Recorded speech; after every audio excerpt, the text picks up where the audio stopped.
I grew up in the late 80s to early 90s. My love of video games started out on the PC with text-based adventure games such as Zork or Humbug, along with dabbling into various MUDs.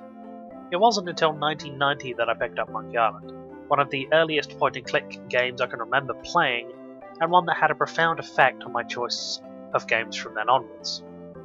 From the first few seconds, as the title screen sprung up and I heard the now iconic Monkey Island opening theme, I was hooked. The game itself oozed style with clever writing, good humour, a rarity in video games at the time, and puzzles that had a good train of logic, a trait that I would come to find out was not too common in the genre. Once it was all over, I was left somewhat dazed. What the hell did I just play, and why did it take me so long to find it? After Monkey Island, more of this crack known as adventure games was sorely needed. LucasArts would be my main dealer, while a few choice offerings from Perfect 10 and Revolution Software, along with the rest of them, filled in the gaps.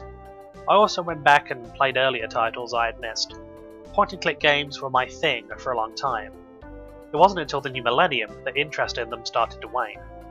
With the advent of more story-based shooters such as Half-Life and Deus Ex, along with my interest in role-playing games from the likes of Black Isle Studios, going back to the slower-paced world of adventure games seemed like a bit of a step back.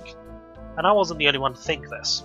The industry itself was shifting into the age of the shooter, and it had been for some time. With the two big industries clashing, that of the adventure game genre and the titans of the first-person shooter, one was certain to fall. There just wasn't enough room back in those days for both to exist. With the crushing success of the new genre, there was no chance in salvaging adventure games. They died out, and while we are partly to blame, taken in by the shiny, bright lights of the new industry, what really killed the adventure game genre as a whole was publishers not taking any risks on what they saw was a poor investment compared to the bigger, larger industry of the first-person shooter. Fast forward a few years and what do we have? Call of Duty, Battlefield, Gears of War, a host of dull, cliché stories wrapped together quickly to justify a full price tag and what otherwise could have been sold as multiplayer-only titles.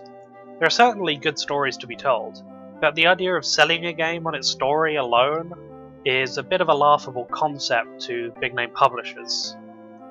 At the time of writing this article, Double Fine Studios have put out a request for donations towards a new point-and-click adventure game. They reached over $1 million in 24 hours. Clearly, those who have grown up during the era of adventure games want it to return, and I'm right there alongside them. The adventure genre shouldn't be put aside into a small pocket of the industry, negated to smaller releases from bedroom programmers, no matter how good these titles may end up being. With the digital market waving a fond farewell to the unforgiving land of retail, the opinion of customers and not publishers are going to be the voice to guide developers, and even the money that drives them.